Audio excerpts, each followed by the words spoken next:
Out in the street, they call it murder. Hey, hey, hey. Yes, yeah.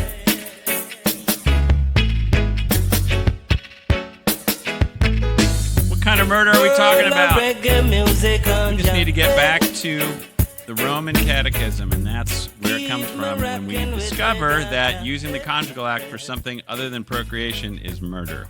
All family planning, quote, natural or otherwise. All right, so we're going to get into the dead end of Kennedy's family planning. He's got a great video here. It's nice and juicy. It's going to be fun. I've got a little good news and some bad news to report, which I'll get to later. I guess it's all good news. But in the meantime, I'm John Farrell, your NFP spiritual dictator, and this is Annulment Proof.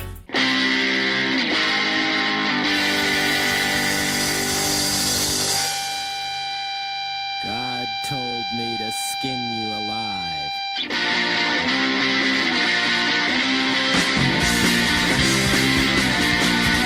I get children, and if you see them die, I get children, and make money cry. That's our theme, is it not? Killing children. Yes, it's all it is. Precisely. But listen, in the beginning, he says, God told me to skin you alive. Pete, this is what's going on. It's situation ethics. We pray, we think about it, we discern, and then God told me to effectively, it's a type of metaphysical murder. We're going to use our conjugal act to decrease and divide, and God's going to be okay with that. So when you start following your own designs, you can come up with all kinds of crazy, and that's what's been going on. So I thought it'd be appropriate. Anyhow, let's get to the main man himself, okay? Because he hasn't said much, that is Kennedy Hall, much about NFP for years. And he did something on his little private channel. You know, he had to pay for it. And so I got there, spent the big bucks to get this. And we're going to go through and listen to what Kennedy Hall says. He's got a bunch of just, it's like straight up modernism stuff. And okay, well, enough said. Let me find it for you. Share this tab. Where are you, Kennedy? Where art thou? Are we ready? We are. I will say. And there's a few that I'll answer next time. By answering questions. And this is a big one. And this is, you may have touched on this in the past, but what are your views and what is SSPX's stance on natural family planning? NFP. That is a big question. Let's do a little background here. What is natural family planning? I'll also say the SSPX as such does not have a position on it because the church as such does not have a detailed position as much as some would like. That's incorrect. The church has a very detailed position, and that is there's one purpose for the conjugal act. There it is. It's that simple. Otherwise, it gets all murky if you start saying, unity and things like that. I don't know why he's going with this SSPX stuff, but he's kind of an SSPX guy, so he's going to try to come up with an official position. It's almost like a church within a church. Ain't no bishop there. Sorry. Continuing. There are certain things we can look to, but it's not like, you look into a council and find some anathemas about what to do. There's nothing there on that. Yeah, like I said, there is. I'll get to some of the notes in a minute. All right. We don't want to digress too much. There's principles we follow, which we'll talk about. So what is NFP? Natural family planning. So in our modern context, when we think of NFP, we think of various methods that were developed at usually at Catholic universities. All right, this part's really boring. We'll skip through this a little bit. Observe I how think we need to get to observe and sort of systematize how a woman can observe her natural signs. Yeah. I'm going to push pause and get to the good part. Well, it's just kind of interesting anyway, so we're going to go through sort of the boring part here. Because there's actually a very short window wherein a couple can conceive. So pinpointing when it's go time, where it's more likely, is one of the main purposes of NFP, because it's not natural family birth spacing or natural family abstinence, it's natural family planning. So the notion is that having children and being able to know when you can do that is intrinsic to the method. So it's not, quote unquote, like contraceptive in mentality as such as people think. I don't even know what he's talking about. This go time stuff. I mean, I think I know. Yeah. Oh, shoot. Never mind. Let's keep going. It is. The other side of it, or some people think it is, The other side of it is if you know when it's go time, you know when it's no go time. You know when not to go. If you're Increase and multiply has no exceptions, Kennedy. So none of this go, don't go. Like, let's look at you, Yoda in the background. Do or do not. There is no open. Open is Planned Parenthood. Open is evil. It's oriented toward procreation. Sorry. Okay. Back to, here we go. Here we go. trying to space out your children. So no one really has an issue with the NFP itself being used to help couples conceive. No one has an issue with NFP being used to help couples conceive. Yeah, they do. Okay. You don't need, God doesn't need help with his plans. You don't improve on God's plans. Do what you're going to do. Don't try to, this isn't animal husbandry where we try to get things pregnant or not get things pregnant. You let God handle the plan. The providence cannot be improved upon. Not cool. It's not that it violates nature, but it kind of violates, there's got to be one of the commandments, I suppose. You know, it's like putting God on the side so you can plan better. Steve, and it's very effective at that. Many couples who have struggled with, like my wife and I know couples, some of whom weren't even Catholic, and they are Catholic now, but they were having troubles with having children. And we are not practitioners of it. We've had, my wife's been pregnant almost every year since 2015. We're clearly not going above and beyond to space things out. But there are great reasons people have with Dude, themselves. I am spaced out. We've told people who were having trouble conceiving, you should go talk to this NFP practitioner that we knew. And lo and behold, secular education, public school education, this age of feminism and contraception, blah, blah, blah. No one knows anything about how any of that works. 333. They learn from a Catholic how it works. This is before the you know it, boring 2 months part. later, they've conceived a child, and their doctors can even help them do that because they just figured out how it works. So NFP has a great use. Doctor. Really, really important. Okay.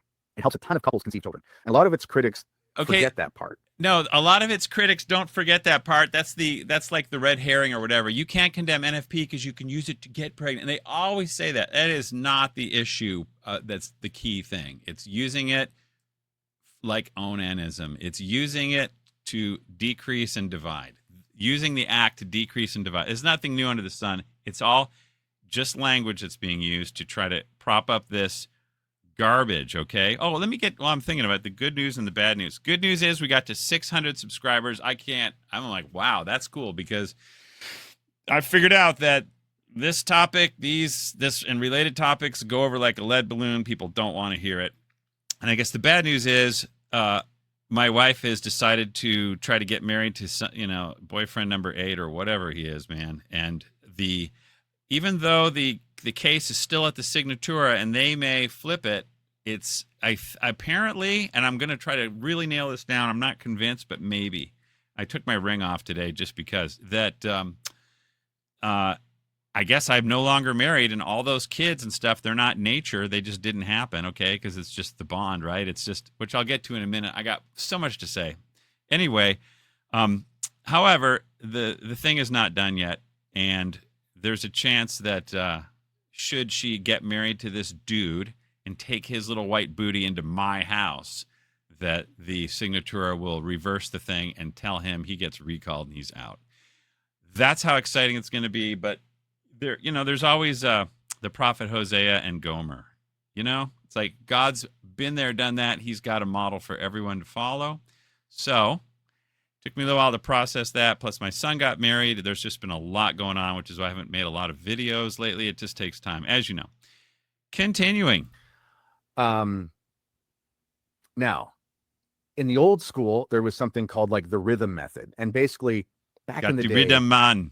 Long before our pharmacalization or pharmaceuticalization or whatever you want to call it of our modern medicine, there was a lot more emphasis on things like diet, things like natural remedies, and things like just understanding the signs. Even my wife has this little handbook of home nursing she found at a thrift shop, and it was made by the Salvation Army or the Red Cross, in like the 40s. And it's basically teaching a mom how to be a nurse of her home. What the heck? And it was just standard. They just gave it out to moms, And there's a ton in there that you would think, wow, that's kind of crazy, because like you would always Maybe go this to is the the boring ER part we're or supposed to emergency- skip over. Let's urgent just care fast forward real back in the quick. day, it was like, oh, this type of burn, here's how you fix a 3rd-degree burn at home, things like that. You need to go to Here's how you 558, deal I think. with whooping cough and whatever. Yeah, shut up. Here's the Okay, types got it. of, 558. Here we petty go. and sort of sign. Hang on. Creighton was another one. Creighton. I can't remember that's the name of the school of the doctor. Who cares? Anyway. Here we go. So NFP has been really good at helping women understand how all that works. And a big benefit of that is that a lot of health issues in women can be caught or corrected. This is almost like promoting the birth control pill for all its health benefits and Bro, etc. If you look for certain problems with the cycle, because that's indicative of the health of the woman. So there's a lot of really great benefits from it. Now, again, the rubber meets the road when you talk about abstaining or not having children. that's right, homie. That's where the rubber meets the road. That's where we're trying to get to. Okay. And this is where some people get critical. They'll say, well, basically people Ooh, are just using don't it be as birth critical. control because they're not having children on purpose. And isn't that the same thing as contraception?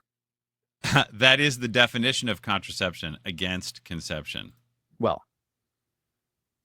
the best thing we can find as far as something that's kind of magisterial on this type of spacing. The best thing we can find that's kind of magisterial. Okay. Would be from Pius XII, and it's a letter. I think it was written to it was like the nurses of Italy or the leaders of the Women's Catholic Action or something like that. That's so funny. Some group. Yeah, the 1951 address to the Italian midwives, where he broke out the thing and he's like, "Yo, it's against natural law to use the conjugal act for something other than procreation. Except if you're having a really hard time, man, then it's not against nature." See, that's where the disconnect started. Everything went downhill from there. Marriage became divorced from nature. Speaking of divorce, it's no longer a sin because there's no nature there, and your kids belong to the state. More on that later, I guess. Some women's group in Italy.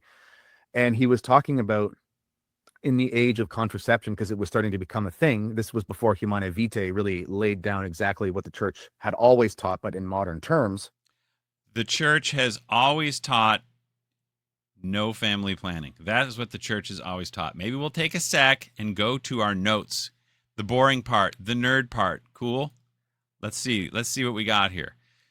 Oh boy, oh boy. Let's start at the beginning. We'll go through a little bit and then we'll go back to the video. Hang with me. Don't forget, I'll take some likes too. If you can, it's just free. It just helps more people see it, as you know. Okay, so we're talking like, what's all this about procreation anyway? Roman Catechism, which comes from the Council of Trent, which is infallible, of course. Speaking of magisterial, hence the angel, when informing Tobit of what means he could to repel the violent assaults of the evil demon, says, "I will show thee who they are, over whom the devil can prevail, for they who in such wise receive matrimony," okay, the work of motherhood, as to shut out God from themselves and from their mind. That means they take matrimony without the work of motherhood. It's the work of flesh, and give themselves to their lust. So there's two ends to the conjugal act. As you know, babies and lust. That's it. Babies and flesh. Those are your two ends, okay? Theology of the flesh, bro. Okay, who give themselves to their lust, as the horse and the mule, which have no understanding. Over them the devil hath power. You want the devil to have power over you? Pump up the NFP. You talk to these NFP people, they're blind, man, and you start to try to argue with them or flip over the rocks, and they a lot of them just get upset, or they don't want to talk about it, or they'll block you or whatnot. Some people will keep talking, but they can't. They just keep dancing around the topic of what it actually is, which is why I'm here to say this. And I always, as you know, invite you to speak as much as you possibly want in the comment section of this video, because I'll talk to you all day. I have no life. Okay. Anyway, I have no understanding of the devil. Then he adds, "Thou shalt take the virgin with the fear of the Lord, moved rather for love of children than for lust, that the seed of Abraham mayest obtain the blessing in children." Okay. So, and this is in Tobit 8, they say it's, "I will marry you only for procreation." Only for the love of posterity is what he says. Okay. And in the seed of Abraham, thou mayest obtain a blessing in children. This was the sole reason why God instituted marriage from the beginning. That's important.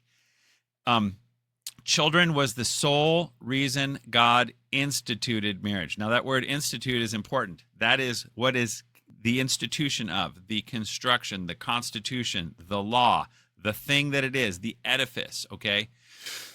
It was instituted for one reason: procreation, education of children. No other reason was marriage instituted for. This is the the huge lie that NFP hath wrought, that marriage is instituted for something else, which, you know, and I'm going to get to that in a minute. That's Gaudium 50, where they say, no, it's for other things too. Hopefully I'll remember to do that. Anyway, so the sole reason God's marriage from the beginning, hence, okay. Hence, married persons who by medicine either prevent conception or procure abortion are guilty of the most heinous crime. Nothing less than premeditated conspiracy to commit murder. Out on the street, they call it murder, yo. Quote, everybody knows it, but now it's sort of okay because it's got this like parent church veneer, which is fake. Like even Kennedy was saying, quasi magisterial. It's no magisterial about it. It's him giving it. It's just like the Pope on the back of an airplane. Even if it makes it into the AAS, it's not infallible. Even though it's officially said it's not an infallible thing. Okay, so look, this is the key part. If you try to prevent conception, they say if you use medicine, but even if you don't use medicine, it's obviously the preventing conception part, because you can use medicine for good things, but you can't use it to prevent conception. So if you use any method to prevent conception, this is a conspiracy to commit murder, because the sole reason is procreation. So people say, oh, no, they're just talking about medicine. As long as you don't use medicine to prevent conception, it's fine. No, you are violating nature, because marriage is nature, okay? And the sole reason of marriage is procreation, and you're using nature for a different reason. It's called lust, and you turn into a horse and mule, and you don't know jack. You get blinded. That's what's up. While we're here, we'll go a little bit more on Pius XII midwives, okay? So this is a little bit interesting, then we'll get back to the video. In midwives, Pius XII says, by the way, Pius XI in the encyclical Casti Connubii says, he proclaimed the fundamental law of the conjugal act, conjugal relations, every attempt, either husband or wife, in the performance of the conjugal act or the development of its natural consequences aims at depriving it of its inherent force and hinders the procreation of new life is immoral, and that no indication or need can convert an act which is intrinsically immoral into a lawful one. So he has softened the language here. He doesn't say nature. He says inherent force, and he says intrinsically immoral. Okay, this precept is in full. That's not what Pius XI said, by the way, and we'll get to that in a second. He says this precept is in full force today, as it was in the past. That is church teaching right there, and it's never going away. And so it will be in the future also and always, because it is not a simple human whim, but the expression of natural and divine law. Okay, now let's look at what Pius XI actually said in Casti Connubii, which was wordsmithed by Pius XI, okay? So actually he says, no reason, however grave, may be put forward by anything intrinsically against nature, okay? So Pius in midwives, he said intrinsically immoral, but no, it's intrinsically against nature, because nature, you can't redefine it. You can say things are moral or not, but you can't say things are natural or not and change it. So intrinsically against nature may become conformable to nature. Nothing about justice. It's not about justifying your NFP. It's either natural or it's not. Okay? So since therefore the conjugal act is destined primarily by nature for the begetting of children, those who exercising it deliberately frustrate its natural power and purpose sin against nature. All right? So he says those who act... Wait. So Pius XII is saying those who... what did he say? Those who inherent force indicate.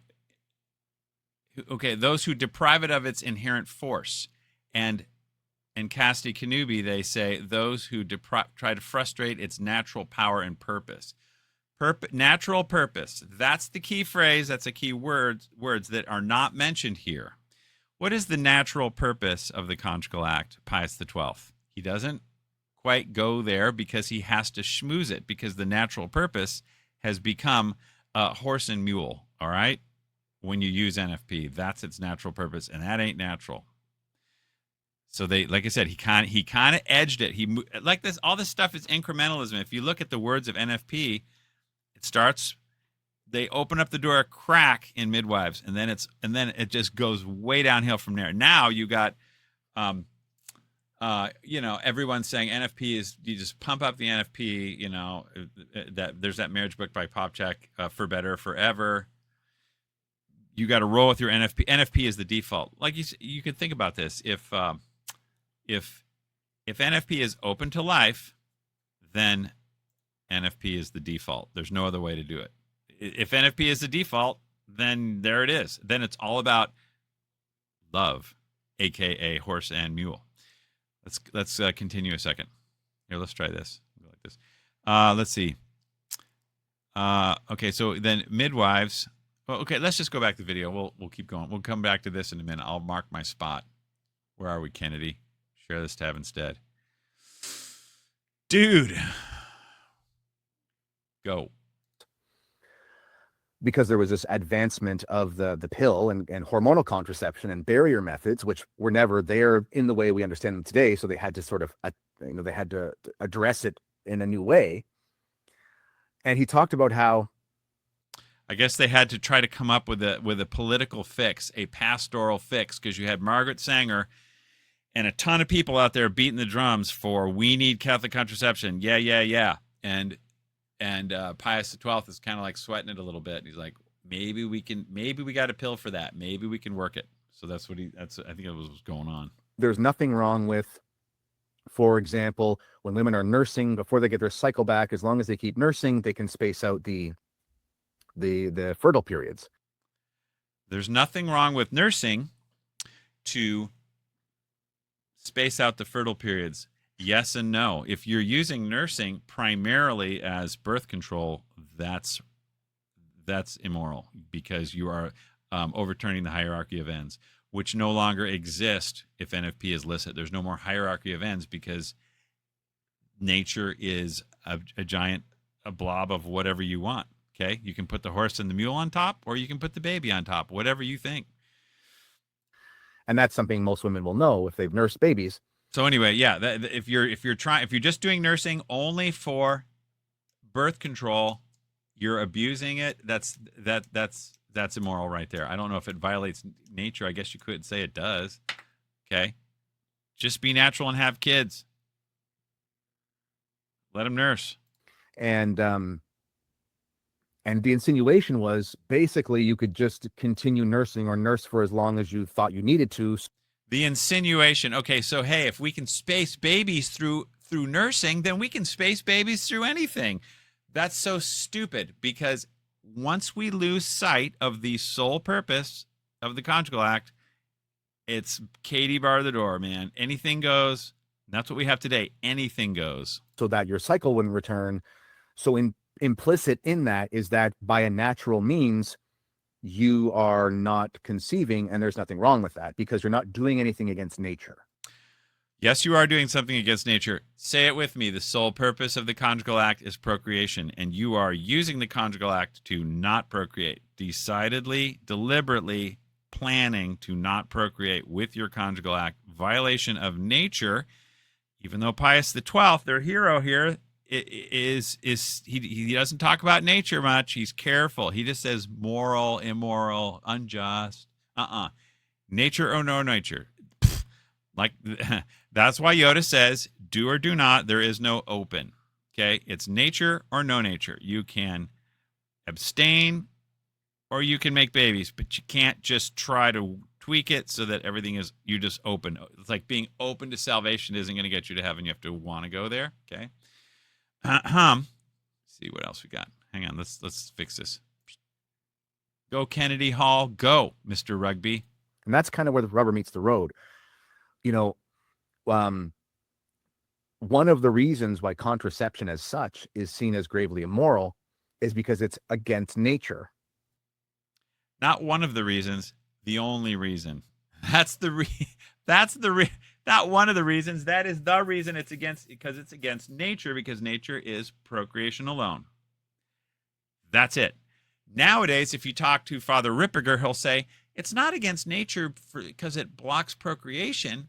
It's because it separates the unitive and the procreative element. Actually, Humanae Vitae says it separates the unitive and the procreative significance. So marriage is no longer nature, it's just significance, baby, which is why divorce doesn't do anything. Divorce doesn't violate nature. Divorce is not a sin. Divorce is absolutely nothing. It's like waving a knife through air. It doesn't do anything because there's nothing there, because it's just a significance, okay?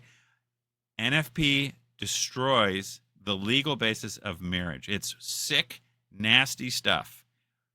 Totally not cool. And it also, like I said, this is why marriage is trashed, because people say, oh, this is my wife or my husband, you know, whatever, and these are my kids. No, they're not. There's no nature there. There's just a sign. And your sign is like Christ in the church. All significance, all sign. And if that sign goes away, as long as you're not, like Layla Miller will say, as long as you know you're not as long as you know you're still married, it's okay. No, it's nature, okay? Nature no longer exists in marriage if NFP is licit. And if we use a different analogy, we think about something like bulimia, which is an eating disorder. Even in today's world, I think they still call it a disorder. Why? Well, because if someone is at the point where they're expelling their food, which is a very tragic thing. So if anyone's ever suffered from that, my heart goes out to you, because I've seen that in my former students. And I don't have a problem with that. I'm kind of fat. I'm trying not to be. It's been kind of a big party season with all this wedding stuff. Don't call me fat. Stuff.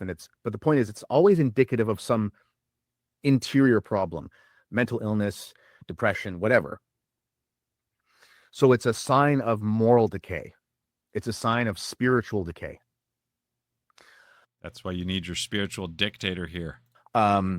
Likewise, if we treat the marital embrace like that, and we don't allow, quote unquote, digestion to take place. Whoa, homie. If we treat our marital act like that and we don't allow digestion to take place, quote unquote. So he's saying that the reproductive system, the cycles of the reproductive system can be compared to digestion, which it can't, because digestion is constant, of course, and the reproductive system is up and down with the month. So NFP and the fasting of food thing is a complete failure on the analogy, because if you only ate while your body was not digesting, you'd be dead, which is why we're talking about death all the time, because that's what NFP is death. You are taking what was supposed to be a life and you're missing the boat. You're deliberately keeping them separated like offspring. Got to keep them separated, right? And we stop nature from happening, then what we're doing is we're interrupting the natural order of things, and we're inserting unhealth where there should be health. So this is why it's a sin against nature. Yeah, you're okay. Yeah, you're fine. Sorry, go ahead. It's also, there's other reasons, because it's against the integral nature of the marital act. Okay, there's your JP2 theology of the body coming through. It's against the integral nature of the marital act. Contraception is. Okay, so I mean, yeah, I guess you could kind of say that. You're taking what's supposed to happen. It violates the nature of the act, the intrinsic nature. You're goofing it up. So NFP, all it does is you just because you're getting the act right, you're messing up the purpose. So he's I guess he's right, yeah. Which again is against nature. This is why not everything is permissible between Catholic spouses. I won't go too much into that, talk to a priest about that, but they're against the natural integrity of the act. Why everything is not, yes. So that's another thing real quick. You have Christopher West, saying all kinds of crazy stuff I'm not going to say, and a lot of other people saying you can kind of, quote, do all sorts of things in your marriage as long as you kind of finish off traditional, like procreation act. But that's only because we have elevated the horse and mule to essential status. In other words, love is the new primary purpose. So it legitimizes doing everything else. Okay, no, You make the babies. Ha, like Yoda says, do or do not. There is no open, and you can't play around with a bunch of other stuff because that's secondary. You have to be pursuing procreation, and when you're doing a lot of other acts, you're not pursuing procreation. But and the high watermark of that is homo marriage. They're just pursuing other things because marriage is love. Love wins. Okay, so it's gonna be completely stupid until we just get back to pre-1950, no NFP, marriage gets legally defined, things get back to normal. Till then, it's always going to be off the rails. It's not going to kind of move back. No, when water flows downhill, it doesn't go back up. So you've got to put a dam back in place. Oh, let's go to here we go. Go Kennedy, go. That's why sodomy is so gravely sinful, because it's completely against nature. Things are either against nature or they're not. No complete or partial against nature. Sodomy is, and so is family planning. I guess you could say sodomy is worse or whatever, but still, Onan got killed. Death is death, man. And then also the secondary reasons are also that it's a grave occasion for sin because it facilitates promiscuity and all these kinds of things. So there's a million reasons why it's not allowed. But none of that is the case with natural family planning. None of it is against nature. Yeah, it is, because we have already concluded that the church teaches infallibly there's a sole purpose to the conjugal act. Kennedy Hall will say, no, there is not a sole purpose. He has to go with Vatican II. Let's go back to our little notes here real quick. He has to go with Vatican II, and he's got to say, let's see if we can find it just because. Oh, here it is. No. Did I put? I'm going to get us all mixed up here. I'll have to go back to Gaudium. Maybe it's not. Maybe I didn't put it in here. Let me push pause and find it just a second. There it is right there. This is what NFP has done. So we already went over the Roman Catechism. Children are the sole reason why God instituted marriage, okay? And there's that word, institute. It's important. It's the boundaries, the structure of marriage, the objective structure, the institution of, not your feelings, not your meaning, not your significance, the structure, the nature, the property lines.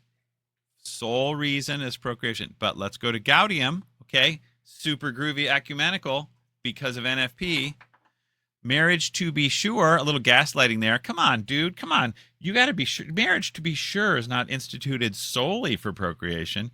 And then think of what did the devil say to Eve? Did God really tell you not to eat the fruit? Really? Oh, boy. Is that really what he said? Come on. Is that really what Council of Trent said, infallible? Marriage is solely for instituted for procreation. Is that really what the church? No. Marriage, to be sure, is not instituted solely for procreation. There's your NFP right there, trashing everything right there. And there's no way there's no way Kennedy Hall can square this circle. There's no way he can say children are the sole reason God instituted marriage, because now he has to say we're going to use marriage to decrease and divide, to not have kids. For grave reason, makes no difference at all. I wait to hear from Kennedy. I've tried talking to him. He hasn't really blocked me, but he just ain't going there. This is a super hot potato. Speaking of hot potatoes, that reminds me, let's check this out. So, as you know, I am a cult leader. I am your NFP spiritual dictator. No one's allowed to think. They just have to listen to me, and they have to do what I say. All right? And therefore, all my flying monkeys are out there bothering various people. So you got Avoiding Babylon here, and they're called, some people call them like just Trad Inc. or whatever. They're doing their thing. But here, let's listen to what they said for a second about me. Could you have John Farrell from Annulment Proof on the show now? No, absolutely not. I don't even know who he is. I don't know who he is. I mean, yeah. Everybody keeps bugging us. Let's, out. let's, I really don't so know who listen he to is. what Rob says. Listen to Rob over here first. The guy on Could the you have right. John Farrell No. from Annulment Proof on the show? No. He knows exactly what's going on. This is the thing you can't talk about. That's why Kennedy doesn't want to talk about anyone who's got more than like 3 subscribers or more than 5 people in their friend list, or I don't know. They're just you're trying to like get some traction, like who, you know, Skater Bro, aka Timothy Gordon, or Pints with Aquinas, or all those people, all of them. You know who else is the guy that blocked me? He got his new YouTube channel going. I'll think of his name in a minute. Oh shoot, Gaspers, Matt Gaspers. Boy, oh boy. No, I'm not talking to you, John Farrell. Forget it. Okay, this is it. It's because it's all politics. You got nothing. You want to get no friends, no money, no nothing. Just say NFP is wrong. Absolutely not. I don't even know who he is. I think he kind of does, maybe, but he instantly starts laughing. There's not. What's so funny? Like that line from that Bob Marley song. She's laughing when there ain't no joke. I think it's anyway. I just know everybody keeps bugging us out. I really don't know who he is. Yeah. Okay. So the other guy does for sure. Now then, moving right along. Let's go back to Kennedy. Hang on a second. This video is getting long because I keep jumping around. Kennedy. Objectively speaking, it just isn't. So could they Objectively speaking, yeah, here's what he said. Let's go back here real quick. Here. speaking, it just isn't. Wait. So that it's a grave occasion for sin because it facilitates promiscuity and all these kinds of things. So there's a million reasons why it's not allowed. But none of that is the case with natural family planning. None of it is against nature, objectively speaking. It just isn't. So the only way, like I said, the only way he can say that is if he can't define nature. If nature is fluid, if nature is kind of how you feel, if nature is what's love for you, then maybe it ain't against nature, I guess, you know. But if nature is objective, if nature is procreation alone, then yeah, it kind of is, because it's 98% effective in avoiding it. You're not allowed to circumscribe fertility at all. Casti Canubi 8. Don't mess with it. So could there be a problem with it? Well, there could be. There could be, because there can be, you can sin in how you do anything. Yes. Yes, you can eat too much, but eating is not disordered, okay? Per se, you can but if you use the conjugal act by overturning the hierarchy of ends, it's 100%. That's immoral, and is unnatural. You're violating nature. So that's all NFP is. So it's not a case of you can abuse NFP. No, you. It's like abusing abortion. There is no use for abortion other than killing babies, which you can't do. There is no use for NFP other than metaphysical murder, which you can't do. God's got plans. God wants kids. God's in charge. You're going to say, Planned Parenthood brochure says I can be in charge because I got my my NFP brochure from Planned Parenthood. And they say, as long as, you know, you're open, whatever. They don't even care about open, but that's basically what it is. Because they know you can go get the abortion if the thing doesn't work, which at some point it's not going to work. None of them will work eventually. Almost, right? So, for example, let's use a hypothetical scenario here. A young couple gets married.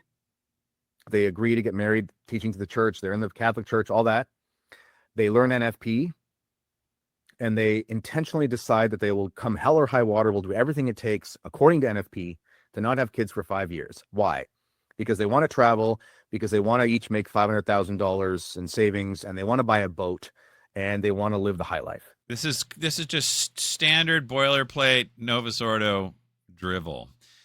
Okay, NFP is misuse because we want no one does that. No one wants to travel for 5 years and buy a boat and buy an RV and buy big TVs. Like nobody. Okay, so they're like, oh, as long as I'm not like that, which describes 0% of the Catholic population, then I can use NFP.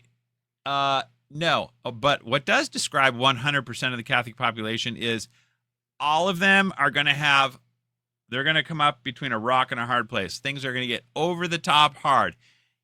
Everyone gets a cross, and that cross is unmanageable on your own power. Guaranteed. That's what's up. So when that happens, what do? You reach for your NFP. Oh, you're totally justified. What? You have I don't know. Pick your terrible scenario. You got lice, AIDS, type 19 diabetes, COVID, and let's see what else. Oh, you're brain dead. Your mom's brain dead. Your house is on fire, and you're floating down in a flood. Then you can use NFP. Oh, that's okay. No problem. Technically speaking, there nothing about not coming together during a fertile time is grave matter or is disordered. This is more stupid wordsmithing. Nothing about. Let's just replay that real quick. They want to live the high life. Technically speaking, there nothing about not coming together during a fertile time is grave matter or is disordered. That's because increase and multiply is not a command. There's no obligation to exercise your conjugal rights. So yeah, whether you know you're fertile or whether you don't know you're fertile, you don't have to do anything. Like Yoda says, do or do not. Do or do not. There's no playing around with it, but you don't have to do anything. You don't have to reproduce. You do not. There is no obligation to make babies. This is a invention from Pius XII and midwives, which we'll get to later. And I know I make long videos. Sorry, I'm trying not to. But it's for the record, and people who really want to hear it, we got to comb through it. There's a bunch of stuff, okay? We've got to fill in otherwise, most of this NFP is just like fly over, lightly covered of the topic, and we never quite get to the meat of things because you got to fill in all the holes, which can take an hour and 49 minutes, whatever. Now, back. Because you're just not doing anything. There's no teaching of the church that says, you must always come together when it's go time. That doesn't exist. You must always come together when it's go time. Yes, that is correct. The penitentiary, Sacred Penitentiary in 1858 or whenever, said you do not have to max out kids. So if there's people who are like, hey, they're only coming together, it's only go time when they're not fertile, is there anything wrong with that? As long as they're not trying to avoid conception, nothing wrong with that. People have business trips, things happen, timing it doesn't matter. You're not violating nature as long as you're not trying to impede conception. And that doesn't mean physically, like barrier method, but it can be any method. NFP is a method. It's just a different way of getting to the same end, man. It's like you can use a jet plane or you can use a glider. One's natural and one's not. But you're still getting the same place. Okay, that's all it is. The question is it natural to do that? Well, yeah. I mean, if you're flying to someplace, it's natural to fly there. But you can't. You can look at think of some stupid analogy like I can look at porn for grave reason. No. This is what it is. There's no way to spin this. And St. Paul talks about how at times couples can separate in order to pray, or they can come together rather than to burn. So that 1 Corinthians 7:14 has, or 7:4, whatever it is, has nothing to do with NFP. That is simply that for mutual consent, because it's a contract for bodily rights, and there is no right to unity, Timothy Gordon. So this is why everything must be mutual consent. By the way, Kennedy Hall cannot back up mutual consent for NFP because he has to allow for the other purpose of marriage, because he won't say that marriage is solely constituted for procreation. So the other purpose is horse and mule / love / happy wife, happy life, or whatever you want to call it, good vibes, unity and stuff. So that when someone shows up with their, hey, marital debt, the other spouse can say, hey, unity wins. Hey, love wins. That's all that is, man. to satisfy the lust, basically, or not the lust, but satisfy the fact that we're human beings and there are certain things married couples do. And when those things are absent, sometimes there can be problems in marriage. Pretty true words there, my man. That's why NFP wrecks a lot of stuff, because people can unilaterally impose NFP because they have a right to unity. Okay. And people have, especially like your wife can say, oh, I'm really whatever. I can't have any more babies right now. And God is love, and you're supposed to lay down your life for me. And therefore there's this marital debt stuff. That's old news, because now what did we learn over here? We learned that marriage, to be sure, if you're not gaslit yet, is not instituted solely for procreation. Okay, that's old stuff, bro. That's super old stuff. And so, you now I can impose my NFP on you. But what did Kennedy just say? Hang on a second. Where are you, Kennedy? Hello. Let's replay that just because it's kind of important. To satisfy the lust, basically, or not the lust, but satisfy the fact that we're human beings and there are certain things married couples do.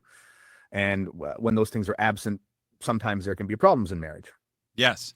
When the conjugal act is absent, sometimes there can be problems. So nobody can really see what's going on behind the scenes, okay, with all this forced NFP, but people can see some of the surface stuff, and then they judge and whatever. This is why all separations must take place in a separation court with the bishop or the local ordinary, or whoever he appoints, to get the he said, she said. And you have to whip out your contract, okay, conjugal rights, and say this is what it is. That doesn't exist anymore because marriage is no longer nature; it's just significance, and we have to have Trinitarian significance. So if there's no love, okay, there's ain't nothing. Marriage is totally trashed because NFP was legalized. I'm going to visit nature. I'll be right back. Much better. Continuing. And so again, there's nothing gravely immoral about just not coming together as a couple because you're not doing anything. Okay, that's just, that's more boilerplate, Steubenville, Office of Marriage and Family stuff. NFP is not doing anything. No, NFP is doing something. It's continually using marriage, except you're just avoiding certain areas, and that's what Pius XII says in Midwives. It's continual use. Okay, where the immorality would lie, if you think about our hypothetical scenario, you think about the greed, you think about the vanity, you think about. No. The immorality, he's saying, hey, as long as you're doing the act, the only thing that matters is if it's not good for done for the right purpose. It makes no difference what the purpose is. It's immoral if it's against nature, so we have to define what nature is, which is procreation alone. Why don't we crank through our notes here, because it's got to get done. I know it's fun to just watch a video. We'll come back to the video, okay? Let's get through some of this here. Maybe I'll make myself a little smaller, easier to, I don't think it makes any difference. Okay. So let's go back to our list here. And I'll put this in the show notes, of course, so you can see it all. So we already went through this and what Casti Canubi says. Okay.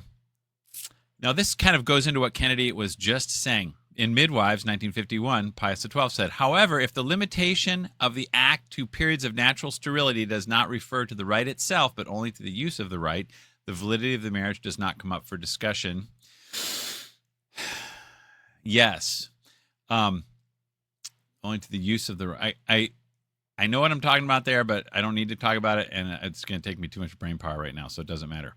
Nonetheless, the moral lawfulness of such conduct of husband and wife should be affirmed or denied according to their intention. Whoa, bad. It's been said many times, especially in Casti Canubi, and also basically, you cannot, good intentions cannot make an act good, so to speak. In other words, you can't. I forgot how it's. Anyway, the Bible even says it. It's like you can't bring good from evil. Okay, So they're saying it's all about your intention. So nature is now between your ears, okay? Because this is why Pius XII doesn't like to talk. He doesn't like to use the N word, haha, okay? Because he's saying that it's all about intention. That's why Layla Miller will say, if you go divorce and take your family to the divorce court and they like get a chainsaw and cut all your kids' freaking faces off and then shove it, okay, whatever, then as long as your intention was to not break up your marriage, then it's fine. No, it's nature. Sorry. Blah, blah, blah. Should be affirmed or denied according as their intention to observe constantly those periods is or is not based on sufficiently moral sure motives. Okay. I guess I kind of said that not clearly. Nonetheless, the moral lawfulness of such conduct, of NFP that is, of husband and wife should be affirmed or denied according to their intention to observe constantly those periods is or is not based sufficiently on moral sure motives. There's so much in Casti Connubii which pours cold water over that. I have the video, 18 Ways Casti Connubii Condemns NFP, okay? The mere fact that husband and wife do not offend the nature of the act and are even ready to accept and bring up the child who, notwithstanding precautions, might be born, would not be sufficient to guarantee the rectitude of their intention or the unobjectionable morality of their motives. So they're saying, just because you're not violating nature with the act doesn't mean it's okay. It matters what you're doing. No, you are offending the nature of the act when you use the act for an unnatural purpose. Kennedy Hall cannot define the natural purpose of the conjugal act because he has to say that he has to agree with Gaudium 50 that it's, to be sure, not instituted solely for procreation. Okay, so you can use your car for off-roading, or you can use your car to sit in the driveway and look good. Whatever you want to use your car for, it's fine. No, there's like one purpose for it. That's not a good analogy. All these analogies limp, by the way. Hang on, let's put this back. Okay, so this is Kennedy. Did say I signed up for his little, Substack, and I was kind of arguing with him in Substack a little bit on this video. He totally he like replied to me once, but I asked tons of questions and he's like no response. He says in his Substack, which you can go there and read if you want, people can make anything their god, but this does not make it immoral for a couple to abstain at certain times. NFP is not just abstaining; it is the deliberate timing so that the natural destiny of the act is no longer the natural destiny. It's the murder destiny. That's it. Okay. But this is just more simpleton sophistry stuff that they say, and it's like, oh, I guess so. And I was like the same way. Everyone's like, church teaches NFP. NFP is just like not doing things, and it's fine, I guess. I mean, I don't know. No. My theory is that everything that contraception does to a marriage relationship, NFP also does. I think that the divorce rate among couples who use zero family planning of any kind is close to zero, if not zero. And I'll bet you that the percentage of Catholics, quote, faithful Catholics who pursue annulment that used NFP is going to be like 95%. I'll bet you anything. All those people at the annulment court, man, because all the rest of them are like, forget annulment, I don't care. So all the Catholics who care, they all use NFP. NFP dorks out the marriage. If you don't have NFP, you're not going to get divorced because you're just going to have a bunch of kids, and you're not going to be using your wife as a prostitute. You're going to use her. You're going to, things are going to be natural. You're going to respect her because she's bringing you these kids, man. It's like you try to reinvent the wheel, ain't going to work. You can throw all the love at it you want, watch all the Christopher Vest videos you want. It's not going to work. Nothing is going to get fixed until NFP gets put in the no column. We're just going to have a Morris Laetitia 2 and 3.0. It's going to keep going. There's no objective sin anymore. It's all between your ears and your intentions. Because if NFP can violate nature based on what you think, then anything else can go based on what you think. It's all this case-by-case basis, follow your conscience, be pastoral. This is another thing Kennedy says. One can sin by how they use NFP because of their intentions. That is just straight up Pius XII yuck. Okay, no, you cannot use the conjugal act to decrease and divide, and that's all you're doing when you're saying, God, thanks for the blessing of increase and multiply. Screw you. We're going to decrease and divide. Maybe Onan was just a misunderstanding. You were too rigid back then. Okay. And I wrote, that's proof right there that Kennedy believes increase and multiply is a precept, not nature. Oh, well, we'll get to that in the video too. I think Kennedy's been watching some of my videos because I'm the one who brought up. I was doing my Douay Reams one day, and I said, "Whoa, check this out!" And where it speaks about increase and multiply, it's not a precept; it is a state of nature. It is a blessing. That's a Protestant concept, that increase and multiply is a precept, so that they could justify the occasional exception clause. You can use NFP or whatever kind of family planning you want to use. So that's proof right there that Kennedy believes increase and multiply is precept, not nature, because he says you can use the conjugal act if your intention is right to not have kids. It's like saying, hey, if you're sick, if you got like extreme gout, you don't have to go to Sunday Mass, man. You just can't hang. Sorry, not going to happen. But if you're having never mind. So listen. So because that is a precept, keep holy the Sabbath is not based in nature. It's based in precept. Increase and multiply is based in nature. It is not a precept. 180 degrees different. They're treating it like it's a precept. That's the problem. It is impossible. Here's another thing Kennedy said in his Substack, which he's not responding to me on. It is impossible to show that NFP is against nature. To which I say, increase and multiply is nature. NFP is NFP is against increase and multiply. Ergo, NFP is against nature. That's right. The reason why he says it is impossible to show NFP is against nature is because he is saying, as long as you're doing the thing, God's in charge of the rest of it. No, you have to have the purpose correct. You have to have the hierarchy of ends correct. Once you legalize NFP, the hierarchy of ends goes out the window, even if you say it doesn't. Kind of like Joe Biden saying the southern border is secure. Those are just words. It's not. NFPers must say that increase and multiply is not nature, but precept. That is correct, and that's what they all say. They say increase, they'll say it's both. Oh, it's nature and precept. It's got to be one or the other, because if it's precept, then you can have an exception to it. But if it's nature, you can't. So which is it? It's one or the other.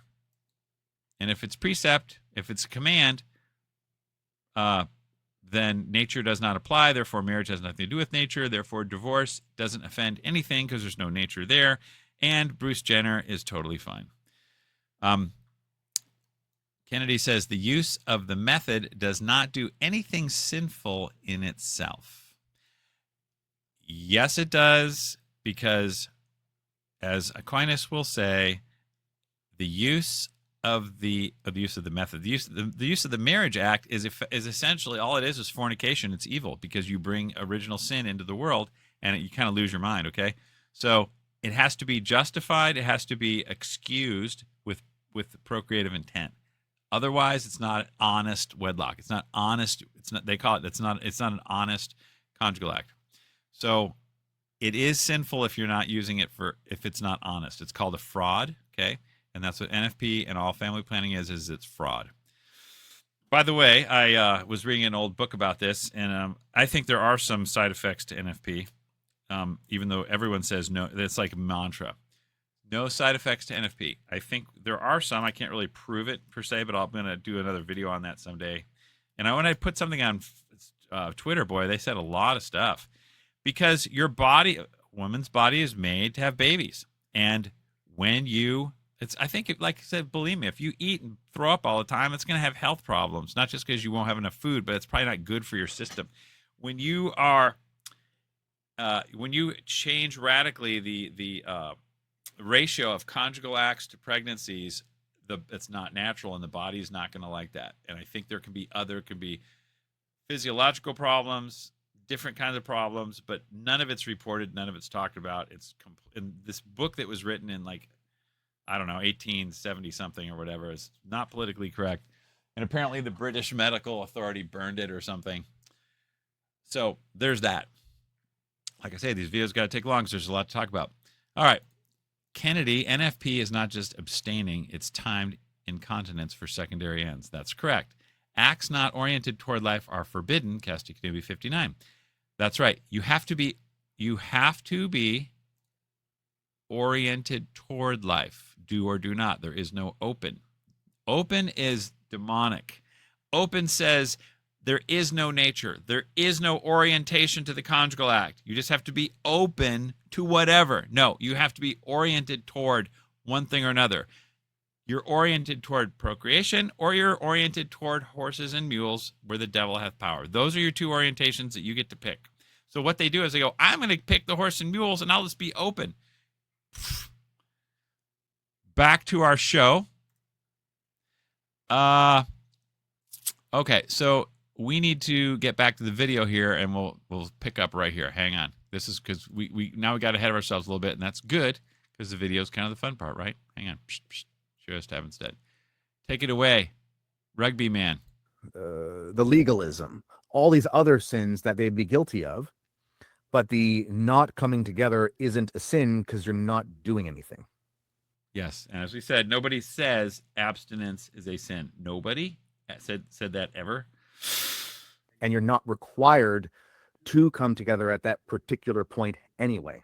That's correct. That's why a Josephite marriage is totally natural, because you don't have to use your rights and you don't have to produce any babies, because it is a natural blessing of the act to produce babies. Okay. Otherwise, it's kind of like if you, I don't know, take a shovel and dig a hole in the ground, does that produce babies? No. But if God said, I will bless this act, increase and multiply, then yes, it would. Okay. So you have to use your shovel to dig a hole to increase and multiply. It's the nature of the thing. Otherwise, if God didn't put the blessing there, nothing's going to happen. You're going to dig a hole with your shovel and nothing's going to happen. But if God said, I'm going to make this act increase and multiply, poof, that's what happens. So this is what God did to the conjugal act.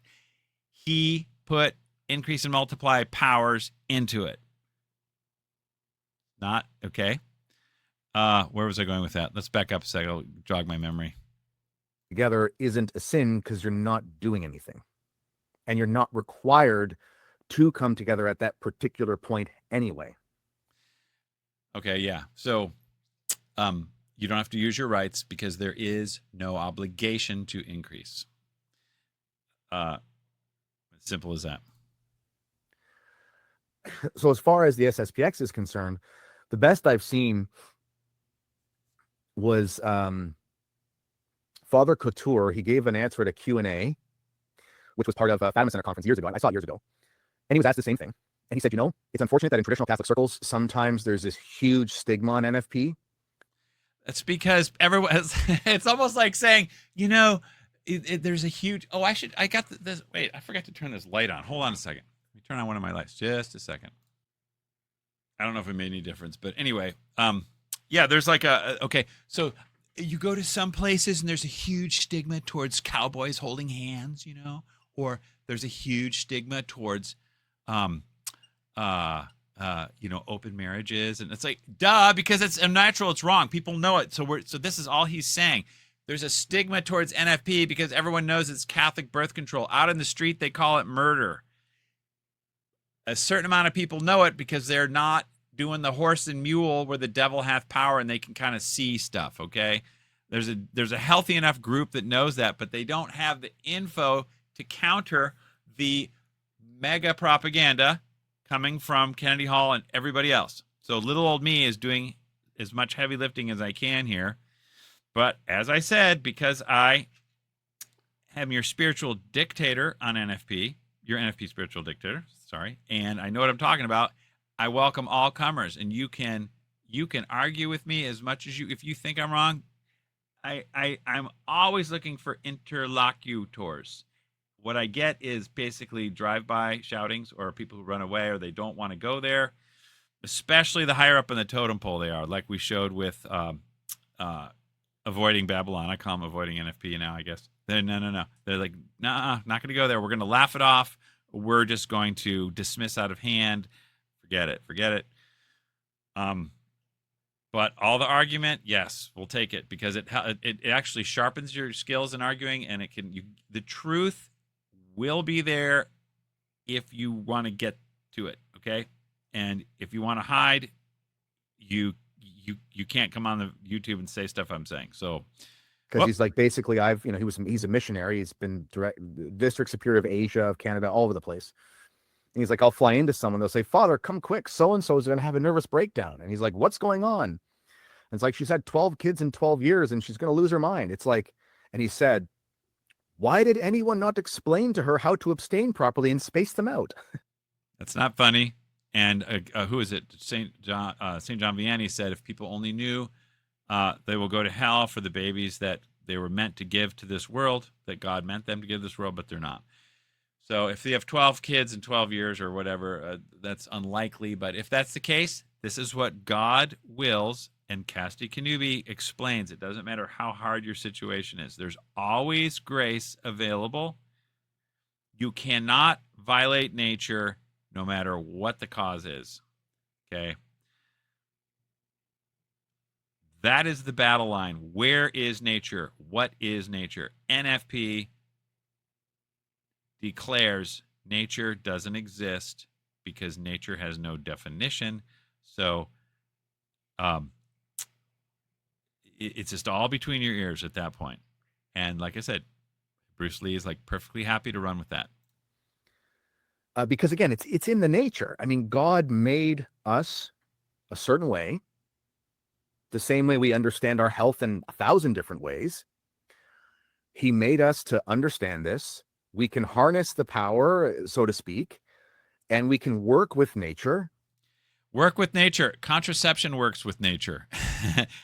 Building a dam works with nature. All of it works with nature. It's more sophistry.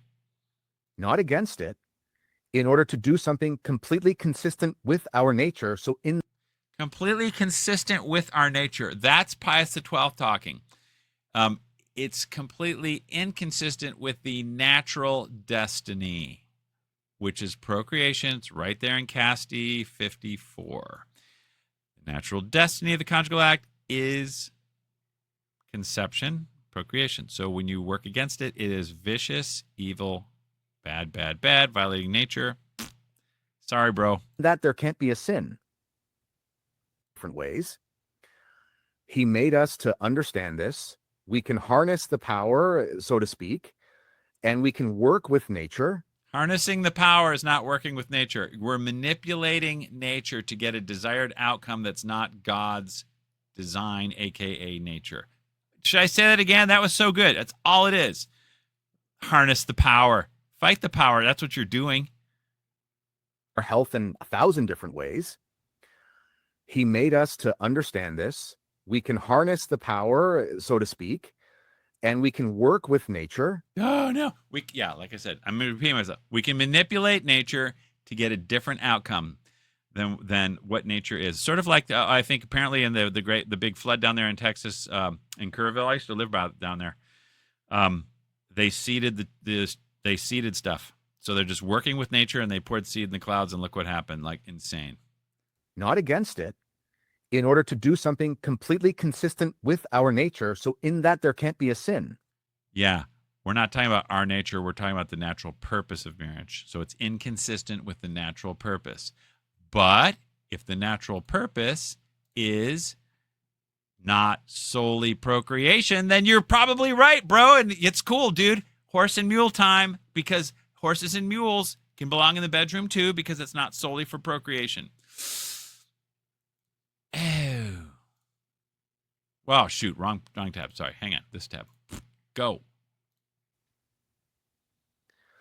And in the case of this, basically, he's saying, what's wrong with you, whether it's the husband or the elders or the family members, saying, you saw this woman probably 3 or 4 kids ago starting to lose her marbles. And no one said, maybe you should slow down. Not contraception, not breaking the marriage vows, nothing like that, but just, hey, there's a way of working with nature that is completely consistent with how we were made. Let's just access that. That's all contraception is. You can work with nature that's consistent with how we were made. Okay. This is why a lot of people wanted to approve the birth control pill, because you're just working with the natural hormones and stuff to manipulate them. It creates a natural reaction so that basically you thwart pregnancy that way. Like I said, it's all word games and sophistry. It's when the rubber meets the road, as Kenny likes to use that phrase, we must define the purpose of the conjugal act, and if it has a sole purpose or a twofold purpose.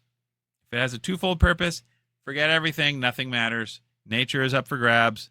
Do whatever you're going to do. It's all between your ears, and it's between you and God. If the sole purpose of marriage was instituted for procreation, all these NFP guys are just contraceptors, and they're blind because they're into the horse and mule thing. And that's an obvious situation of a grave reason. And the devil has power over them. You know, if a woman has health issues, if there are great financial problems. Read Casti Canubi, man. Tons of that. They'll say, even if we know you could even die from having, we that's seriously sad. We feel sorry for you. However, you can't violate nature. There is grace for every circumstance. The most crazy hard stuff is talked about in Casti Canubi, and you don't violate nature. God's in charge. He says our heart goes out for those people who are suffering. It's like, welcome to life. It's the cross. God's in charge of that stuff. But now we have a pill for that, a pastoral pill. Your marriage is having a hard time? Get a divorce, no sin, and an annulment. If you don't want to have the kids, use family planning. What else can we do for you? Whatever you're caught in adultery, hey, we'll just like schmooze that over, dude, because it's kind of what you need to do for Amoris Laetitia. You're into sodomy? Well, God made you wonderfully. All that. No, you're not fearfully and wonderfully made. You're just wonderfully made, and it's not disordered. It's just differently ordered, and that's all they're saying. That's all Kennedy Hall is saying. NFP is not disordered. It's just differently ordered. You can turn the handle to horse and mule procreation. You order which way you want. Okay, it's all up to you to harness the power, as they said, manipulate. Should be clear enough, right? If there are, quite frankly, if the marriage is on the rocks. Woo! Time out. If the marriage is on the rocks, whip out the NFP. Yes. Now we're getting somewhere. Oh, great. Okay, so if I want to stop having kids, what do? I mess up the marriage relationship. Gee, that shouldn't be too hard. Shouldn't be too hard to do. It's pretty easy to roll a rock down a hill. So if you want to cause a little trouble or a lot, no problemo. Sometimes after like X number of years of marriage, people have a little resentment build up. Anyone? Then they do something with it. And like, hey, if I can goof this up enough, I won't have to have all the kids. And we can use it. And then we're justified with NFP. So it's the same thing with the Protestants do it with divorce. Look, we'll drive things to adultery, and then the marriage is done. There's no more marriage there. And that's what they say. So anytime you can manipulate things, that's why they call annulment Catholic divorce. Let's trash the relationship so hard, we'll say there was no one's incapable of love. Therefore, divorce is no sin. I'll get the annulment. Boom. So anyone can get out of marriage at any time by saying it's subjective. I'll just crank up my subjectivity, my negative, and they can also get out of a woman is saved through childbearing if she continue in faith. 1 Timothy 2:13 or whatever it is. She can get out of that by saying, I'll just mess stuff up enough, and then I'll say, we can justify NFP because it's not a good time for a baby right now. Look, we're spending all our money on marriage counselors, and the marriage counselor says that you're just like, you can't hang and whatever. Onward. And whatever. Now, ever. Sometimes people will say, well, hold on a second. Children are a sign of God's blessing. You're just not allowing God's blessings to come. Children are a sign of God's blessing. They can be, but also bankruptcy can be a sign of God's blessing. There's a lot, the cross, anything can be a sign of God's blessing, because this is my will for you in Christ Jesus. Give thanks in all circumstances. You know, who is it? I guess Joseph, you know, in the Old Testament, got a hard deal there and ended up kind of being in charge of everything in the end, but they wouldn't listen to him. And then, of course, there's Job, right? Sorry, let's continue. People will say things like that. That's a Protestant understanding of be fruitful and multiply. No.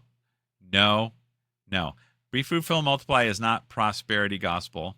And I guess maybe he has a point that this prosperity gospel stuff, like, yeah, if God likes you, you're getting prosperous. Yeah, maybe not, as we already discussed. I think Kennedy probably knows that. Just because you get a heavy cross doesn't mean God's not liking you. It's probably the opposite. If you look at the Dewey Reams, and I'm going to pull it up to show you what I mean. There he goes.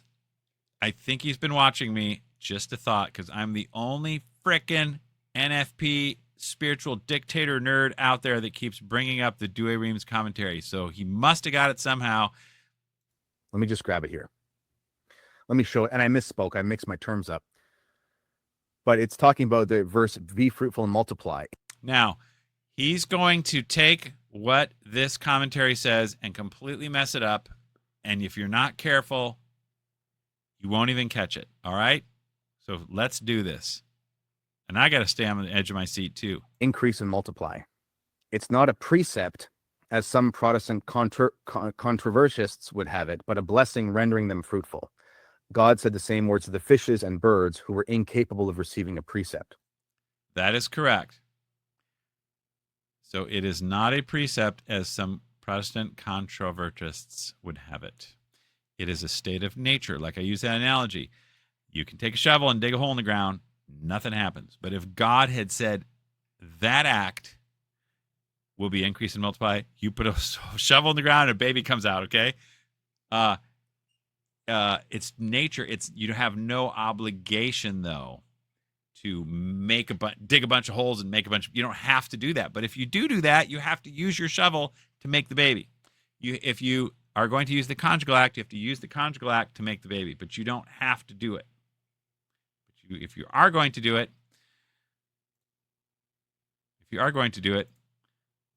do or do not. There is no open. Okay, Kennedy. I mixed up blessing and precept. But the point being is that we were endowed with the faculties necessary for procreation, but we're not required in all circumstances to always increase and multiply. There's his error right there. We are not required to always increase and multiply. Wrong. We don't have to have babies. We don't have to reproduce. But if we're going to use the act, we can only use it to increase and multiply, because that is nature. This is the little subtle sleight of hand where Kennedy Hall, has come in and tried to overturn annulment proof your NFP spiritual dictator. Sorry, didn't work. Sorry. Maybe we'll go over that one more time, and then we'll let it go.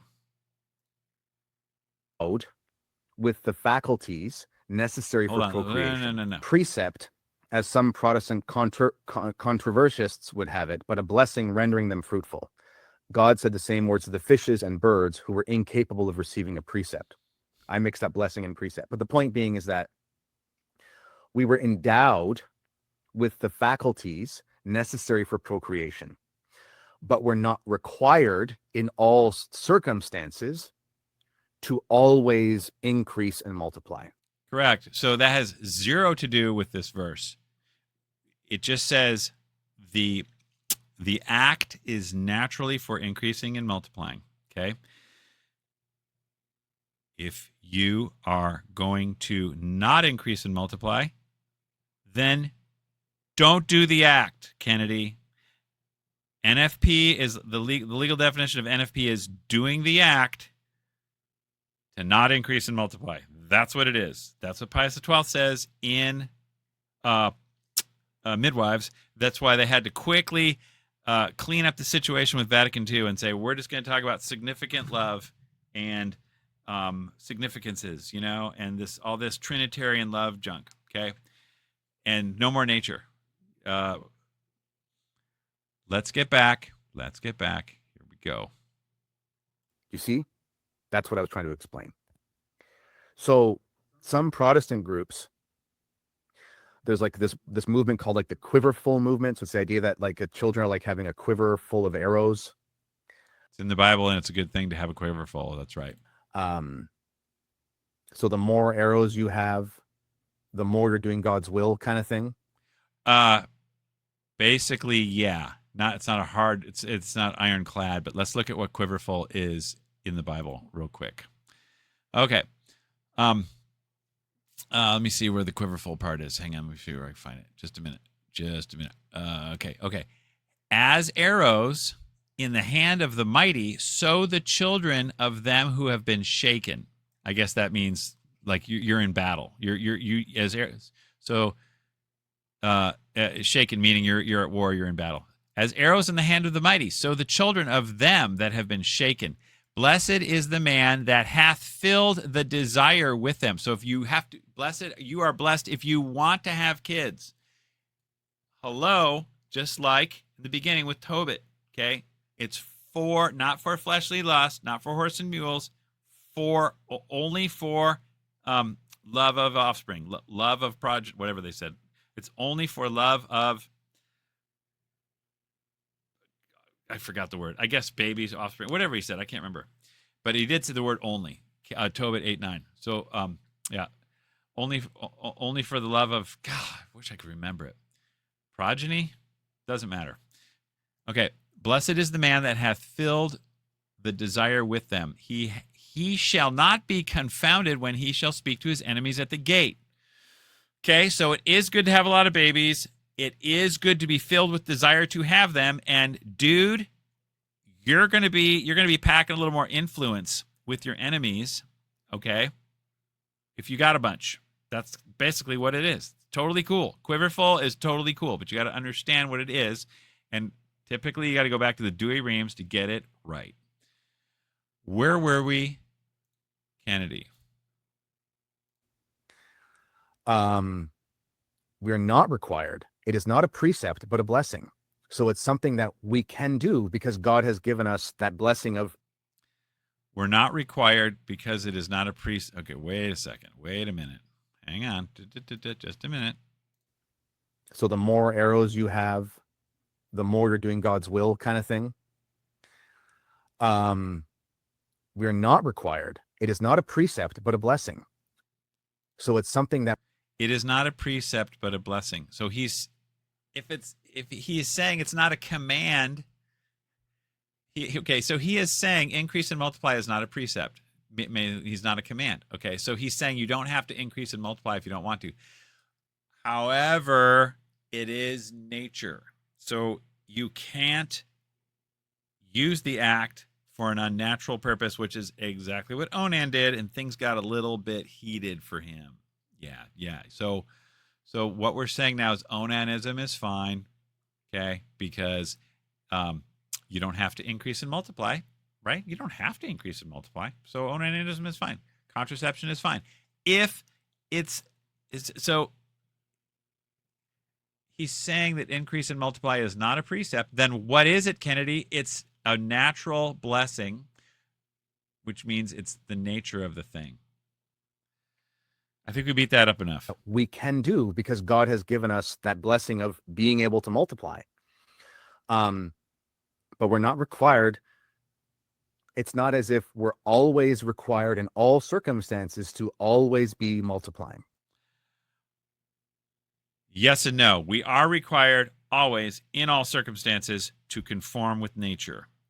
Nature is the basis of the conjugal act of increase and multiply. Because it is a blessing of nature, it is not a precept. So always, every time, we must have as our ordination, I'm talking so much I can't think straight. What's it called? Orientation. Our orientation must be toward life. We don't need open to life is from the devil. Oriented toward life is natural. Every time you must be oriented toward life. And Kennedy and Pius XII are saying, no, because it's not because it's not nature. It's, you don't have to be oriented toward it. This is all we're doing. We are taking the conjugal act and removing it from nature. And like, I think it was Carl Jung or one of those guys said, once you divorce the conjugal act from its procreative purpose, you invite all forms of perversion. Exactly right. NFP invites perversion, which is why you pump up the NFP, you eventually start getting Amoris Laetitia footnote 138 or whatever it is. Legalizing adultery. Now we already have legalized divorce in the church. No fault is Catholic because there's no nature there. It's just a significance, okay? It's not nature anymore. There's no natural contract.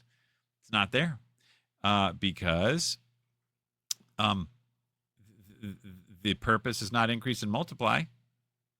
It's whatever you think, so we can define it anywhere we want. This is why, as I say a million times, divorce is not a sin after NFP because there's no contract. And it's unfortunate when Pope Francis years ago said Catholics are not required to breed like rabbits. He could have said that so much differently. And obviously, there's a whole problem with the context of his interviews and everything. But technically speaking, he could have said something like, it is not required of Catholics at all times to always be multiplying. He could have.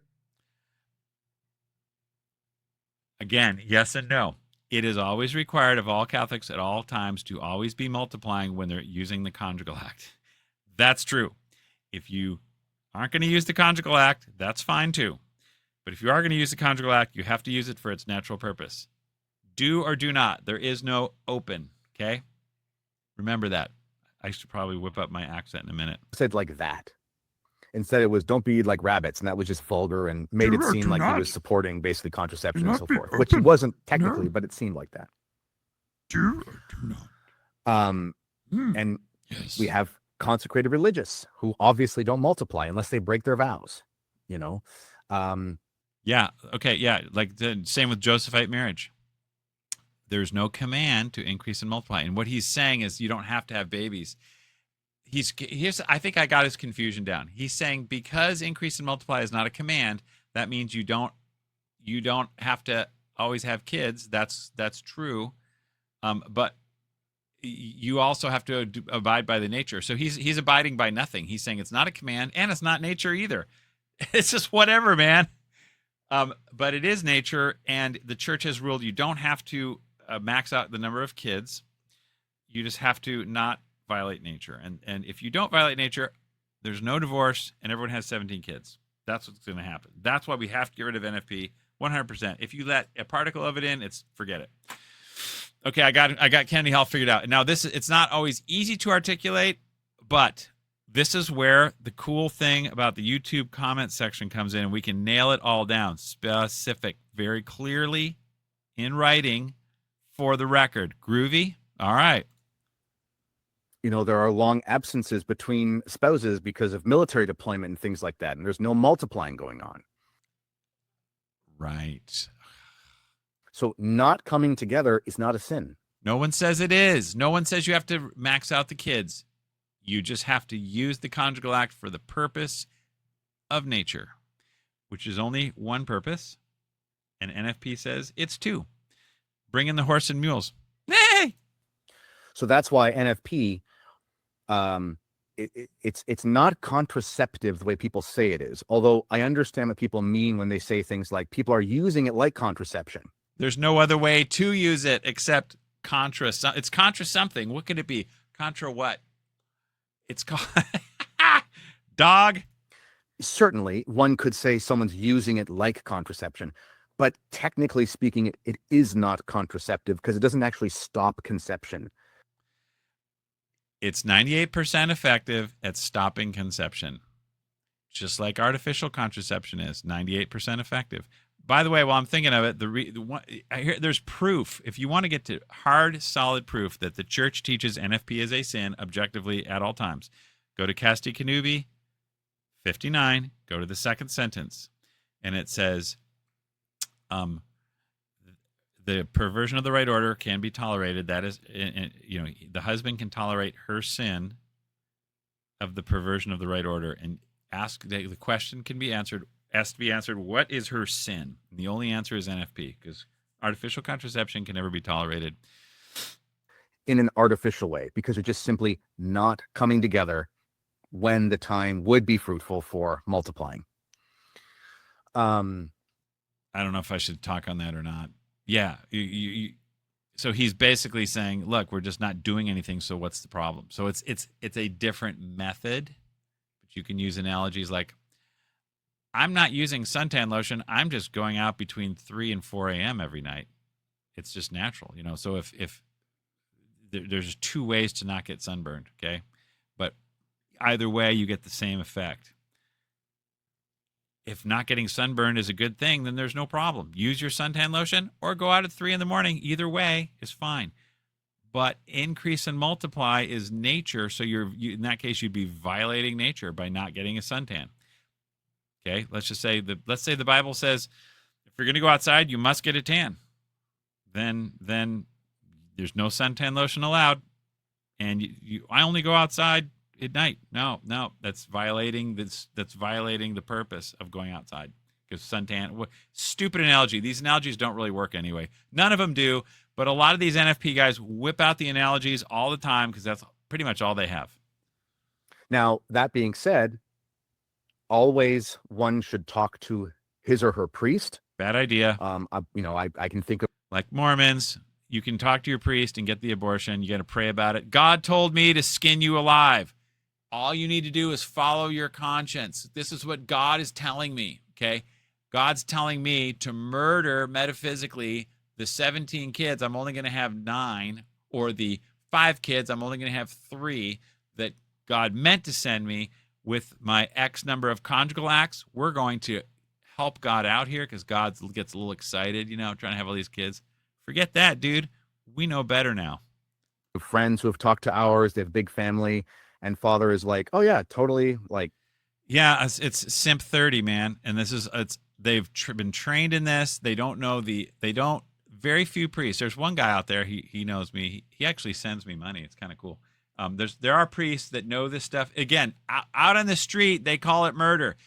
Normal people know this is murder. No one's allowed to say it. The propaganda machine is way big right now. So you can't talk about this stuff.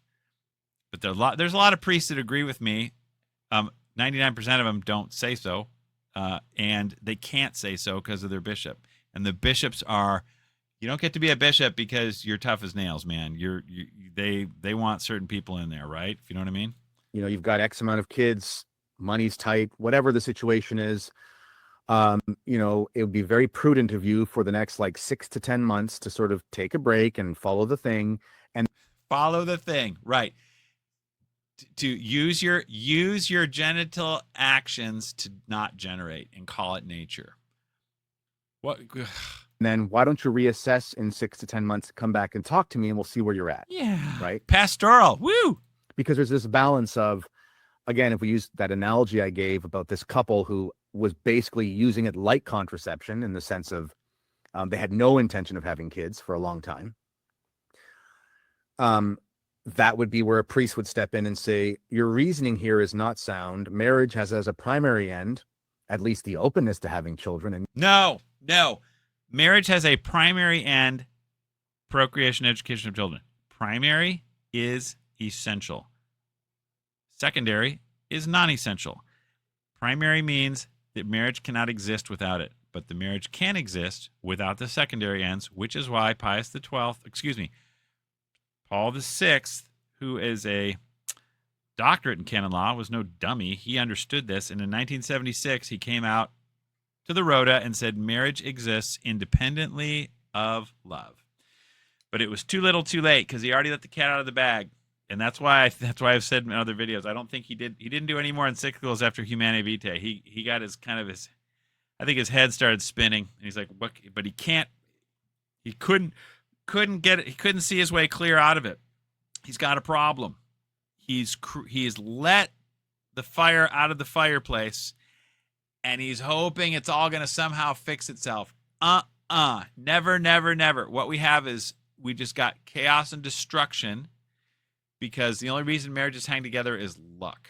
That's it. There's nothing else, because there's no law, because marriage is undefined, with your NFP being legalized, because it is part of the definition of marriage, the purpose.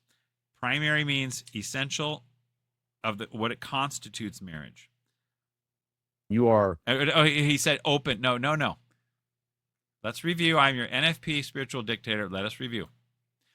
Do or do not. There is no open, Kennedy. No open. I'm not doing that very well. Look, it's oriented toward procreation. Open says I can call the horse and mules, or I can call the procreation. No. Repetition is the mother of learning, as Father Spitzer says. He's the guy that married us. demonstrating the opposite. So there's a lot of sin going on in that sense. So I'm going to say you better stop that, because you're sort of cheapening the marriage vows.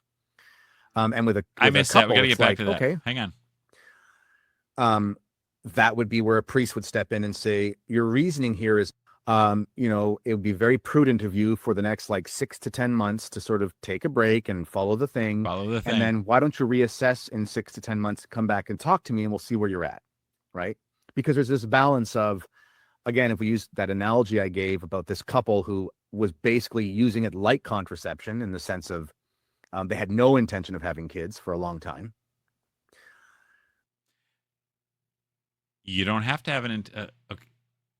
My head hurts. That would be where a priest would step in and say, your reasoning here is not sound. Marriage has as a primary end, at least the openness to having children, and you are demonstrating the opposite. So there's a lot of sin going on. You're demonstrating the opposite, so there's a lot of sin. Marriage has the primary end, procreation, and you're demonstrating the opposite. Okay, I thought there was no obligation to procreate, so whatever. If there's no obligation to procreate, if the Bible says increase and multiply is not a precept per that thing, then there's no obligation to procreate. So what's wrong with using contraception for 10 years? It's a Josephite marriage with contraception. What's the big deal? We don't have to procreate, because that's all increase and multiply is. It's a this is what he's saying. He's saying increase and multiply is a non-precept. Okay, but it's something. It is a state of nature. That's what it is. He's saying it's not a precept. He didn't say what it is. So you can use contraception because I don't have to increase and multiply. What's the sin? I can use NFP my whole marriage. That's what I think Humanae Vitae says, and also I believe Pius XII said that too at midwives. You can use NFP your whole marriage if that's what you think you need to do, because you have grave reason. No sin, right? This is why the Birth Control Commission in 1963 or whatever it was, virtually all of them said, look, if NFP, then AFP. There's no logical way around it. If you can avoid, doesn't matter how you do it, as long as it's not abortifacient. In that sense. So I'm going to say you better stop that, because you're sort of cheapening the marriage vows. You better stop that, because you're cheapening the marriage vows. That's more Christopher West right there. You're not cheapening the marriage vows. The vows are not necessarily the institution or the contract. The contract is the right over the body for acts. The vows are, love and honor, aka submit to my husband. The husband will love the wife. Those are the vows, the permanence, all that. Those are vows. But the contract is the permanent and exclusive right over the body for acts, which are of themselves suitable for the generation of children, which means they don't have to have any unity whatsoever. Timothy Gordon, no unity required, because canon law says the acts of themselves are suitable for the generation of children. No unity required at all. I can't remember exactly where I was going with that, but let's rewind just a second. I'm milking this for all I can get, huh? Hang on. Or demonstrating the opposite. So there's a lot of sin going on in that sense. So I'm going to say you better stop that, because you're sort of cheapening the marriage vows. Oh yeah, cheapening the marriage vows. No, you're not cheapening anything, because the marriage vows have zero to do with unity or the marriage contract. You need to love your spouse, and you love your wife, and your wife needs to obey you, husband. Those are the vows. The rest is the contract. You can't cheapen the contract. It just is what it is. But you can be a dork on your vows and stuff. You can, vows go up and down as far as how well you do them, but have nothing to do with validity. So Kennedy Hall is a bit poisoned with modernism as far as his explanation. He's getting some Christopher West talking points mixed in there. How un-SSPX can we get? And with a couple, it's like, okay, like she just had a C-section and whatever. And, or you just had twins and a C-section, whatever it comes up. We just had a C-section, so let's have an NFP section. And, yeah. That's my dumb joke of the day. Or you just had a severely handicapped child or something. And it's a lot of work, or, just lost a job, or dad just got really sick, or all these things happen. I can't stand this. I got to go to Casti Canubi. Hold on. All right, so, Casti, what does it say? Okay. However, they should take care lest the calamitous state of their external affairs should be the occasion of much more calamitous error. So yeah, Kennedy just rattled off a list of all these bad things. Okay, Calamity Jane, Calamity Kennedy. No difficulty can arise that justifies the putting aside of the law of God. That's nature. That's increase and multiply. No difficulty can arise which justifies the putting aside the law of God, which forbids all acts intrinsically evil. There is no possible circumstance, okay, in which husband and wife cannot, strengthened by the grace of God, fulfill faithfully their duties and preserve their wedlock, their chastity unspotted. That means no matter how many retarded kids you have, C-sections, job losses, and I don't know. I can think of some funny things to say, I suppose. Broken tibias. Whatever you got that's bad, do or do not. Do or do not. And they say, oh, I can't. I'm having all these troubles, but I have to have the No, you don't. You can preserve your wedlock, chastity. Whoop, there it is, unspotted. You can. You can do it unspotted right there. The truth of Christian faith is expressed by the teachings of the Council of Trent. Let no one be so rash as to assert that, which the fathers of the Council have placed under anathema, namely, that there are precepts of God. Oh, Susie Q wanted to come in. Hang on a sec. Let me shut this door. I guess we could leave it open. Namely, that there are precepts of God impossible for the just to observe. God does not ask the impossible, but by his commands instructs you to do what you are able, pray for what you are not able, that he may help you. Groovy. Now, while we're on here, let me see if there's anything I missed. Okay, Casti 50. How grievously all these err, and how shamelessly they leave the ways of honesty. Remember we talked about that? Honest wedlock, remember? Yeah. Honest wedlock can be excused by procreative intent only. Per Aquinas, but he didn't make it up. He's just stating the facts. But Aquinas wasn't infallible. Hey, he was whole. If you're holier than him, tell him to move over. Till then, don't. Okay? How grievously these is already evident from what we have set forth here regarding the origin and the nature of wedlock, its purpose, and the good inherent in it. The evil of this, and I put NFP in there, the evil of this NFP teaching is plainly seen from the consequences which its advocates deduce from it, namely that the laws, institutions, and customs by which the wedlock is governed, since they take their origin solely from the will of man. Hello? Yes. Kennedy, you are saying, I can use this evil NFP teaching because of from the will of man. If I decide what I need to do, increase and multiply, that's nice. But as long as all we need to be is open, I can do whatever I want and be open, whatever open means. Doesn't mean anything. Are subject entirely to him. Hence, and care must be founded, changed, and abrogated according to human caprice and shifting circumstances of human affairs. AKA no-fault divorce. I will decide the nature of the contract. And if I need to break that contract, it's no problem because there's no contract there because nature is fluid. It's up to me. If I decide there's no love, that's the only thing in the contract. It's just love. You can't put that in a calculator. You can't measure that. Nothing. It's subject entirely to me. NFP, no fault divorce, marriage validity, subject entirely to me. Permanence is voluntary. It's all what you want to do.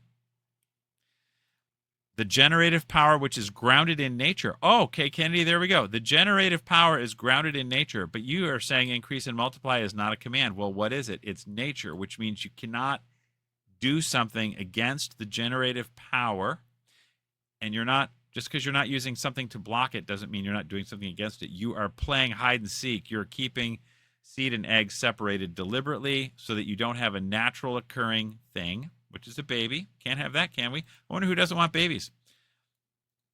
The murderer doesn't want them. Okay, that the generative power, which is grounded in nature itself, more sacred, has a wider range than matrimony. Hence, it can be exercised both outside as well as the confines of wedlock. So they're saying that if you can use NFP, marriage has a purpose that is not procreation, education, which means it's licit to fornicate because you don't have to have procreation and education as a purpose. Fornication is licit if NFP is licit. Because all fornication, it's the same act. You just don't have the procreation education part. But you know what? If you don't have to have that, then it's fine. This is why they say when you use NFP, your wife is a prostitute. And also, hence, it can be exercised both inside and outside of the confines of wedlock. And though the purpose of matrimony be set aside, what is the purpose of matrimony? Procreation. If you're setting it aside, you are doing so through a method. So there is no open. There's do or do not. So although the purpose of matrimony be set aside, and as you know, nowadays we're all Vatican II Gaudium et Spes, and the purpose of matrimony is not solely procreation. It's horse and mules too now. So it's all changed. We have two different natures, two different marriages, two different everything. Hold on. As though to suggest that the license of a base fornicating woman should enjoy the same rights as the chaste motherhood of a lawfully wedded wife. That's exactly right.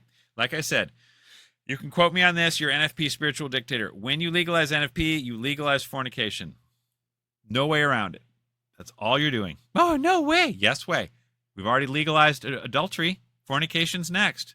That's what hey, you'll see these Christian dating sites and they're like, yeah, dude, like fornication, it's like Christian. Birth control makes it so. I just figured that out now. Let's go back to Kennedy and then I think, did we get everything we needed to? There's a little bit more on here. We'll come back to this. Hold on. Whoops. Hang on. Where's Kennedy? It's right here. Continuing. We're almost done. Hang in there. I already told you this. Click like, please, and subscribe. And it's like, prudently, let's talk about this, and then we'll reassess. And once you get your feet back on the ground and stuff. But of course, if children come, they come. But there's nothing wrong with using the method prudently. Using the method prudently. Yes, there's something wrong with it. Just like using abortion prudently or committing adultery prudently or fornicating prudently. You can't do it because they violate nature. Using the conjugal act against its purpose cannot be done prudently. Onan was trying to be as prudent as possible. Whoopsies. And I think that's the best answer I can give. He's done. He's done. Woo! Whole lot. We fixed. We got. All right, we're almost done. There you go, Kennedy. I think we hammered you pretty hard, don't you? Let's see what else we got here at the end of our notes. Here, this is what I was talking about before. This is Humanae Vitae, the unitive significance and the procreative significance. Humanae Vitae 12. That is the new hierarchy of ends. They don't exist because they're both together, but also you'll notice that they don't call them the unitive purpose. They call them a significance. That means a sign. A sign is not nature. It's a sign, okay?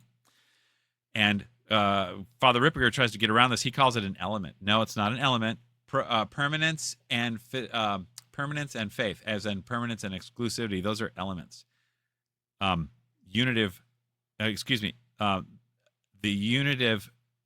procreative purpose is the purpose of marriage. The unitive purpose is a Vatican II, is a theology of the body way of saying, helping your spouse out, being charitable to your spouse, good of the spouses, that kind of that's not essential, and it is separate from procreative because procreative is independent. Anything that exists in the institution of marriage is independent of that which is out of the institution. Since we know that the sole purpose of the institution of marriage is procreation, The unitive significance, or whatever the heck you want to call it, exists independent and is outside of and is separate from the procreative significance. So this is Humanae Vitae is based on the inseparability of the unitive significance and the procreative significance. All right. They sort of have a point. The significance you can't separate is Christ and his church. That's what you can't separate. This is why. Now, speaking of, let's go to, and then we're almost done. Let's go to the Catechism, CCC 2384. Now, this is what Layla Miller gets wrong. I'm going to have to do a Layla Miller part 2. I just figured this out like a couple days ago. Divorce is grave offense against natural law, a.k.a. nature. All right. Everyone agrees with that. But like we said, now that the nature of marriage is non-existent because it's only a significance, there's nothing there to offend. That's why everyone can divorce and continue going to communion today, because NFP says there's no nature there anymore. It's just a method. It's just prudence. It's just you don't have, like Kennedy Hall says, you don't have to increase and multiply all the time. Okay, then there's nothing there. You don't have to honor your marriage contract all the time. Okay, there's nothing there.